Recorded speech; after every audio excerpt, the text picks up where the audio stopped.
Assalamualaikum sahabat-sahabat yang dirahmati Allah.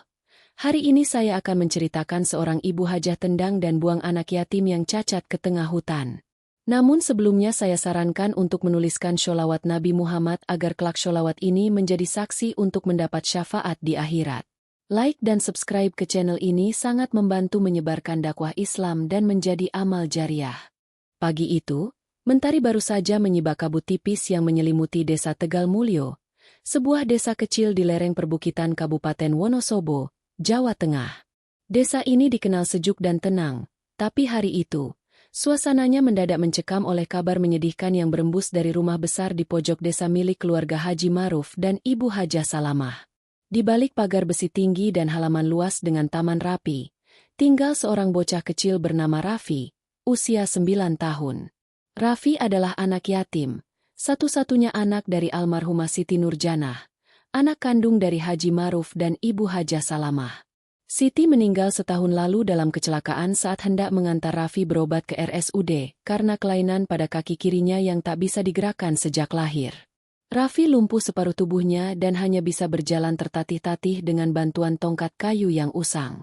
Sejak kematian ibunya, Raffi tidak pernah diperlakukan dengan kasih sayang oleh kakek dan neneknya. Hajah Salamah menganggap kehadiran Raffi sebagai beban, aib, dan kutukan yang membuat hidupnya tak tenang. Ia bahkan sering berkata dengan nada tinggi, "Anak ini cuma bikin sial. Lahir cacat, bikin emaknya mati, sekarang ngerusuhi hidup orang tua." Sementara Haji Maruf, walau tak sekejam istrinya dalam kata-kata, memilih diam dan menghindar, tenggelam dalam urusan masjid dan pengajiannya yang kini lebih banyak bersifat pencitraan. Mereka dikenal warga sebagai keluarga terpandang dan dermawan, tapi siapa sangka, kebaikan mereka hanya di permukaan. Hari itu, tepat di hari Jumat, Hajah Salamah terlihat mondar-mandir di dalam rumah. Matanya melotot ke arah Raffi yang sedang duduk diam di sudut ruang belakang dengan kaki lemah berselimutkan kain tipis. "Kau harus pergi dari rumah ini, Raf. Ibu sudah muak lihat kau di sini. Ini bukan tempat orang cacat sepertimu." Bentaknya tajam, suaranya menggema ke seluruh penjuru rumah. Raffi menggenggam erat tongkat kayunya. Matanya basah, tapi ia tahu bahwa melawan hanya akan membuat hidupnya makin buruk.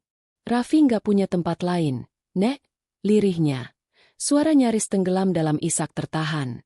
Namun, kata-kata Raffi malah membuat darah Hajah Salamah mendidih. Ia langsung menarik tangan kecil Raffi dengan kasar, membungkus tubuh lemah itu dengan kain seadanya, dan tanpa belas kasihan menyeret cucunya menuju mobil pick-up tua di garasi belakang. Dengan bantuan pembantu yang tak berani menolak perintah, Hajah Salamah membawa Raffi jauh ke arah hutan pinus Selo Arum, sekitar 5 kilometer dari desa. Waktu menunjukkan pukul 10 pagi ketika mereka sampai di tengah hutan. Langit mulai mendung, hawa menjadi dingin dan angin menderu lirih. Di tempat yang penuh pohon tinggi dan semak belukar, Hajah Salamah menghentikan mobil. Ia turun, membuka pintu belakang, dan dengan paksa mendorong tubuh Raffi turun dari mobil. "Aku sudah cukup berbuat baik dengan kasih makan kamu selama ini. Mulai sekarang, kamu urus dirimu sendiri. Jangan harap bisa balik," teriaknya dengan mata melotot, sebelum masuk kembali ke dalam mobil dan tancap gas meninggalkan Raffi sendiri di sana. Raffi terguling di tanah basah, bajunya kotor, dan tongkatnya patah tertimpa batu. Ia tak bisa berdiri, apalagi berjalan. Namun tak ada satupun suara keluh keluar dari bibirnya. Hanya tangis lirih yang menyatu dengan gemuruh awan di atas kepalanya. Beberapa jam kemudian, hujan turun deras. Petir menggelegar, dan hawa hutan berubah mencekam. Raffi tetap di tempatnya, menggigil kelaparan dan kedinginan di bawah pohon besar. Tubuhnya lemah, namun wajahnya menatap langit sambil berdoa lirih. "Allah, kalau memang ini takdir Raffi, terima kasih sudah biarkan Raffi hidup sejauh ini. Tapi kalau Engkau masih beri Raffi kesempatan, lindungi Raffi dari kejahatan dan dinginnya malam." Sementara itu, di rumah besar milik Haji Maruf, Hajah Salamah kembali dengan wajah puas. Ia membersihkan tangannya seakan baru saja membuang sampah yang menjijikkan. Tapi tak lama setelah itu, kejadian aneh mulai terjadi. Sekitar pukul 3 sore, langit di atas rumah mereka gelap seperti malam. Petir menyambar terus-menerus. Angin kencang membuat jendela-jendela rumah terbanting keras. Pelayan-pelayan mulai ketakutan. Bahkan salah satu dari mereka melihat sosok anak kecil berdiri di sudut taman belakang, basah kuyup dan menatap tajam ke arah jendela kamar Hajah Salamah. "Bu, itu Raffi, Bu, itu Raffi!" teriak Yuni, pembantu muda, histeris sambil menunjuk keluar. "Bohong kamu, mana mungkin dia bisa balik? Aku buang dia jauh ke tengah hutan," jawab Hajah Salamah. Wajahnya pucat tapi masih mencoba menyangkal dengan keras kepala. Namun, tak sampai 5 menit, suara seperti ketukan tongkat kayu menggema di lantai rumah mereka. Dari arah dapur, suara itu makin mendekat. Tok, tok, tok. Haji Maruf yang baru saja pulang dari masjid, mendapati suasana rumah kacau. Pelayan menjerit, kaca-kaca pecah sendiri, dan Hajah Salamah terkunci di dalam kamarnya, berteriak-teriak panik seperti orang kerasukan. "Jangan dekati aku! Jangan dekati aku! Aku sudah buang kamu! Pergi!" Semua orang di rumah itu takut. Tak tahu apa yang sebenarnya terjadi. Pintu kamar Hajah Salamah tak bisa dibuka dari luar maupun dalam. Tiba-tiba, dari arah atap rumah, terdengar suara retakan keras. Lalu air seperti air lumpur hitam menetes perlahan dari plafon ke lantai, menyebarkan bau anyir tak sedap. Di desa, orang-orang mulai membicarakan kejadian aneh di rumah Haji Maruf. Mereka bilang, hujan yang mengguyur rumah itu berbeda dari hujan di tempat lain. Di sisi lain, beberapa warga hutan yang biasa mencari kayu bakar mengaku menemukan jejak roda dan sisa kain milik anak kecil di dekat pohon tua di tengah hutan Selo Arum. Namun mereka tak menemukan Raffi. Malam pun tiba, menyelimuti desa Tegal Mulyo dengan kegelapan yang tak biasa. Rumah besar Haji Maruf yang biasanya menjadi simbol kemewahan dan kesalehan, kini menjadi sumber ketakutan. Warga enggan melintas di depannya. Bahkan suara azan dari masjid kecil di ujung gang terdengar sayup dan berat malam itu. Di dalam rumah, Hajah Salamah masih terkurung di kamarnya. Seluruh lampu pada meski listrik di rumah tetangga masih menyala normal. Haji Maruf terduduk lemas di ruang tamu. Wajahnya pucat. Tangannya gemetar menggenggam tasbih yang berputar tanpa henti. Tapi bibirnya tak lagi mampu melantunkan zikir. "Salamah, buka pintunya, sayang!" Lirih Haji Maruf dari balik pintu kamar yang terkunci. Tapi tak ada jawaban selain suara jeritan lirih dan tangis yang terdengar seperti datang dari dua suara berbeda. Satu suara wanita tua ketakutan, satu lagi suara anak kecil, pelan, melengking dan penuh kesedihan. Sementara itu di hutan Selo Arum, kabut turun pelan menyelimuti pohon-pohon tinggi. Angin menggerakkan dedaunan seperti bisikan gaib. Seorang lelaki tua bernama Pak Lasio, tukang pencari kayu yang tinggal di ujung desa, tengah menyusuri jalan setapak di tengah hutan dengan lentera minyak. Ia menemukan sesuatu yang membuatnya berhenti, sepotong tongkat kayu kecil yang patah di ujungnya. Ia kenal tongkat itu. "Inggih puniki, tongkat bocah Raffi," gumamnya heran. Ia memungut tongkat itu, lalu mendengar suara lirih memanggil, "Kek! Kek Lasio!" Pak Lasio menoleh ke segala arah, tapi tak melihat siapapun. Lalu dari balik semak, muncullah seekor kucing hitam besar dengan mata menyala. Kucing itu berjalan perlahan ke arah pohon beringin yang tumbuh di tengah hutan dan duduk di sana, memandang Pak Lasio seolah meminta untuk mengikuti arah yang ditunjukkan. Dengan hati-hati, Pak Lasio menyusuri jejak itu, dan beberapa meter dari sana, ia menemukan tubuh Raffi terbaring, basah, kotor, namun masih bernapas. "Ya Gusti, anak iki isi urip," serunya sembari segera membungkus tubuh kecil itu dengan sarungnya. Pak Lasio segera membopong Raffi, membawanya pulang ke gubuk kayu kecil miliknya. Ia tinggal seorang diri sejak istrinya meninggal bertahun lalu. Di gubuk itulah, Raffi dirawat dengan sederhana. Diberi makan bubur singkong hangat, dibersihkan, dan diselimuti kain tebal. Dalam tidurnya, Raffi berkali-kali menggenggam tangan Pak Lasio, seolah berpegang pada satu-satunya harapan yang tersisa. "Kek!" Raffi takut. "Nenek jahat." Pak Lasio hanya mengusap kepala bocah itu, menahan air mata. "Wis, le, kowe aman saiki. Ora bakal tak tinggal maneh." Keesokan harinya, Kabar tentang Raffi ditemukan hidup-hidup di tengah hutan menyebar cepat di desa. Banyak warga terkejut. Bagaimana mungkin anak yang lumpuh, tanpa bekal dan dalam cuaca buruk, bisa bertahan hidup di hutan semalaman? Tapi hanya sedikit yang tahu bahwa malam itu, hujan badai hanya mengguyur satu rumah, rumah Haji Maruf. Di sisi lain, Hajah Salamah makin memburuk. Tubuhnya melemah, kulitnya seperti terbakar dari dalam. Setiap kali ia mencoba mengucapkan doa, lidahnya keluh. Setiap menyebut nama Raffi, wajah bocah itu seolah muncul di cermin kamarnya, menatapnya tajam dengan mata penuh luka dan kesedihan. Aku nggak salah, aku cuma buang beban, lirihnya dengan suara bergetar, tapi wajahnya penuh ketakutan. Ia tak bisa tidur, tak bisa makan, dan makin hari makin kurus. Yang paling aneh, selembar foto tua milik Siti, anak perempuan Hajah Salamah yang sudah meninggal, jatuh sendiri dari dinding dan terbakar di sudut kamar. Di bagian belakang foto itu tertulis dengan tinta pudar, "Raffi adalah amanah terakhirku. Siapapun yang menyakitinya akan merasakan murkanya." Haji Maruf mulai tersadar ada sesuatu yang keliru. Ia mendatangi Pak Lasio, memohon untuk bertemu Raffi. Tapi Lasio menatapnya dingin. "Kowe ngerti opo sing wis bojomu lakoni, Haji?" Suaranya berat. "Anak kui dianiaya, dibuang kaya bangkai. Tapi Allah ora turu, Pak Haji." Haji Maruf terdiam, matanya berkaca-kaca. Aku tidak tahu dia akan dibuang ke hutan." "Kowe ngerti, tapi kowe meneng wae," balas Lasio dengan tajam. "Nek anak iku mati, kowe ieso yakin, azab seng luwih abot bakal teka." Sejak malam itu, Raffi tinggal bersama Pak Lasio. Tubuhnya mulai membaik meski masih lemah. Aneh bin ajaib, kakinya yang semula lumpuh mulai menunjukkan reaksi.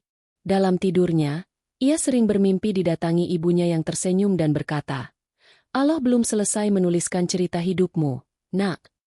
Sementara itu, di rumah megah yang semakin sepi, Hajah Salamah mulai berteriak setiap malam. Ia mengaku melihat sosok anak kecil duduk di pojok kamarnya, memegang tongkat patah, dengan tubuh penuh luka. Haji Maruf mulai kehilangan kendali. Reputasinya rusak karena warga mulai membicarakan perlakuan keluarganya terhadap Raffi. Bahkan beberapa jamaah meninggalkan masjid yang ia kelola. Azab itu belum berhenti.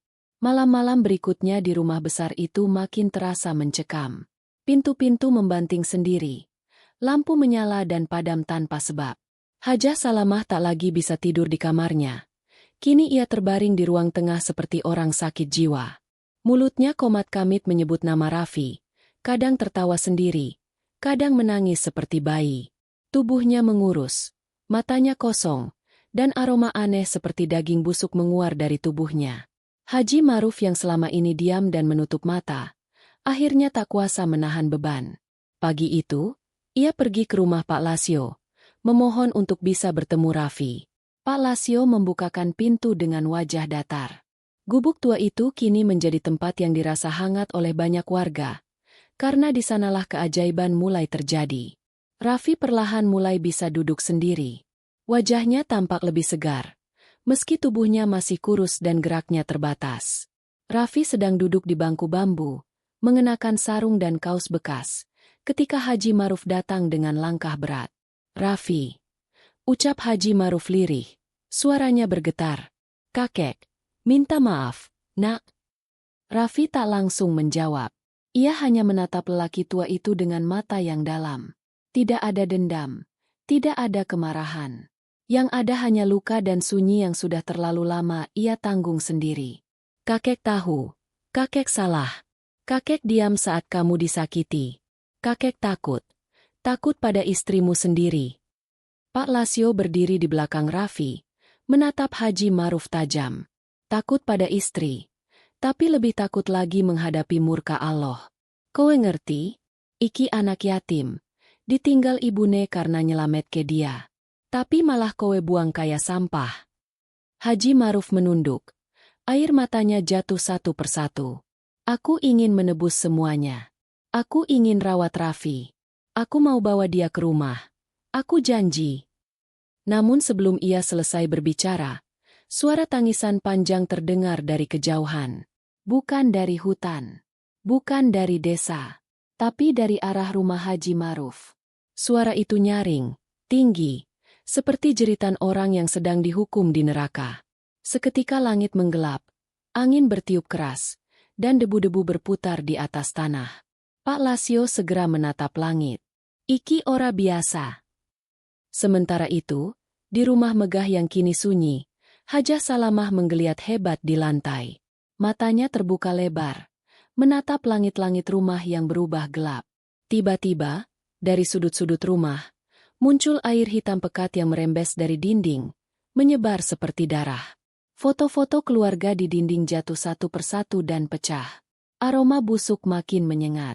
Tiba-tiba, Hajah Salamah merangkak ke tengah ruangan, berteriak, "Raffi, jangan seret aku.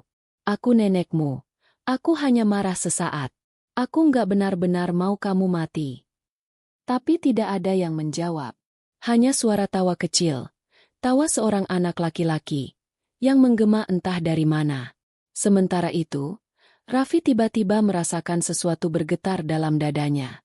Ia menunduk, tangan kecilnya mengepal, lalu ia memejamkan mata.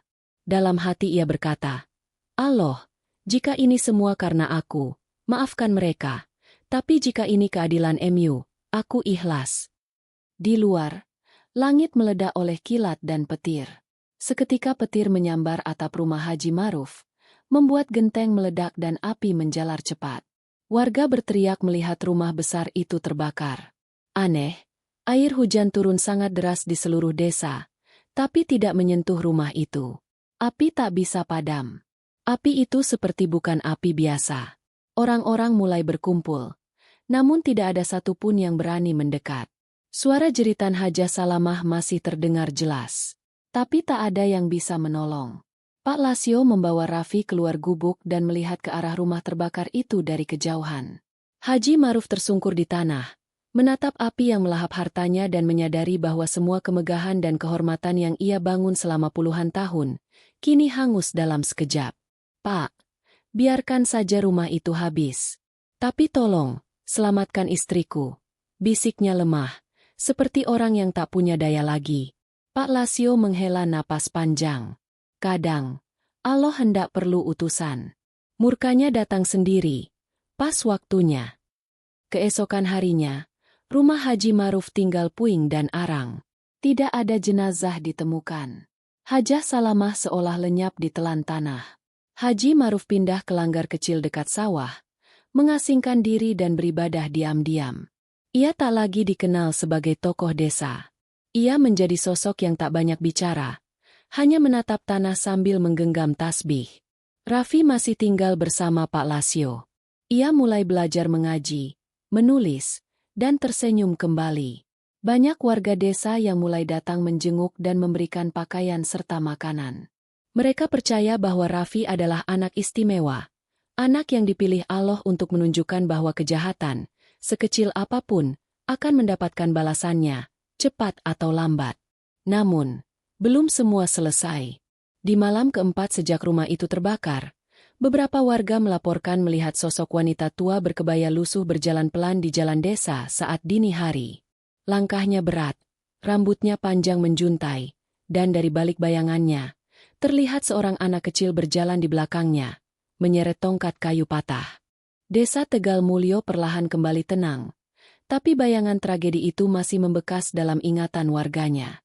Rumah Haji Maruf yang kini tinggal reruntuhan ditumbuhi ilalang. Tak ada satupun warga yang berani menyentuh atau membersihkan puing-puingnya. Mereka percaya, tempat itu sudah menjadi lahan kutukan. Beberapa malam, terdengar suara tangisan dan teriakan dari sana.